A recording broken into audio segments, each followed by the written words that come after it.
ನೀನು ಮಾಡೋ ತಪ್ಪು ಕಾಣೋದಿಲ್ಲ.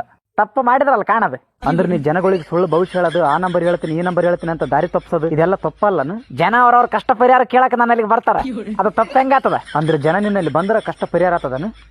ಗ್ಯಾರಂಟಿ ಆತದ, ಬೇಕಾದ್ರೆ ಬರೆದು ಕೊಡ್ತೀನಿ. ಪ್ರತಿದಿನ ಅಲ್ಲೇ ದೇವಸ್ಥಾನದ ಹೊರಗ ಭಿಕ್ಷುಕರು ಕುಂಟ್ರು ಕೂಡ್ರು ಇರ್ತಾರಲ್ಲ, ಅವ್ರ ಕಷ್ಟ ಯಾಕೆ ಪರಿಹಾರ ಮಾಡೋದಿಲ್ಲ? ಯಾವತ್ತ ಒಂದ್ಸಾರಿ ದೇವಸ್ಥಾನಕ್ಕೆ ಬರೋರಿಗೆ ಒಳಗೆ ಪ್ರವೇಶ ಆದ, ಅಲ್ಲೇ ಇರೋಂಥ ಭಿಕ್ಷುಕರಿಗೆ ಕುಂಟ್ರಿಗೆ ಕೂಡ್ರಿಗೆ ಮಳೆನ ಬರಲಿ ಗುಡುಗನ ಬರಲಿ ಸಿಡ್ಲನ ಬರಲಿ ಒಳಗೆ ಮಾತ್ರ ಕರ್ಕೋದಿಲ್ಲ. ಭಿಕ್ಷುಕರೇನು ಹಸ್ತಿರ್ತಾರಂತ ಒಳಗೆ ಕರ್ಕಮ್ಮ. ಹಸ ಇರ್ಬೇಕಾಗಿದ್ದು ಮನಸ್ಸು, ಮನುಷ್ಯ ಅಲ್ಲ. ಅದು ನಿನಗೆಲ್ಲಿ ಗೊತ್ತಿರ್ಬೇಕು. ನಿನಗೆ ಗೊತ್ತಿರೋದಿಷ್ಟೇ, ಜಾತಿ ಧರ್ಮ ಅಂತ ಜಗಳ ಹಚ್ಚೋದು, ಜನಗಳಿಗೆ ಮೋಸ ಮಾಡೋದು. ಏಯ್, ಜಾತಿ ಧರ್ಮ ಇಲ್ದ ಮನುಷ್ಯರದಲ್ಲ. ಇಸ್ಲಾಂ ಸಮುದಾಯದವರಿಗೆ ದೇವಸ್ಥಾನದೊಳಗೆ ಪ್ರವೇಶ ಇಲ್ಲ. ಮತ್ತೆ ನಾವು ಗಾಳಿ ಬಂದ್ರೆ ದರ್ಗಾಕ್ಕೆ ಹೋಗ್ತೀವಲ್ಲ, ಅದೇ ಹಂಗ. ನೀವು ತಿಂಡಿ ಹೆಚ್ಚಾಗಿ ಹೋಯ್ತಿರಪ್ಪ. ಅದೇ ನನ್ನಲ್ಲಿ ಬಂದು 1100 ರೂಪಾಯಿ ಇಟ್ಟಿದ್ರಿ ಅಂದ್ರ ಅದೆಂತ ಗಾಳಿ ನೀರವಲ್ದಕ್ಕೆ ಕೂದಲು ಹಿಡಿದು ನೆಲ ಕೊಡಿತಿದ್ದೆ. ಹಿಂದೂ ಮಂದಿ ಬೇರೆ, ಮುಸ್ಲಿಂ ಮಂದಿ ಬೇರೆ, ಕ್ರಿಶ್ಚಿಯನ್ ಮಂದಿ ಬೇರೆ ತಮ್ಮ, ನಿನಗೆ ಗೊತ್ತಾಗೋದಿಲ್ಲ. ಆಯ್ತಪ್ಪ, ನೀ ಅಂದಂಗೆ ಆಗಲಿ.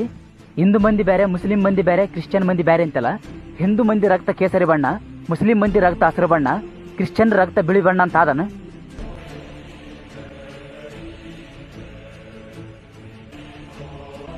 ಈ ಎಲ್ಲ ಮಂದಿ ರಕ್ತ ಬೇರೆ ಬೇರೆ ಬಣ್ಣ ಅದ ಇಲ್ಲ? ಹೌದಿಲ್ಲ?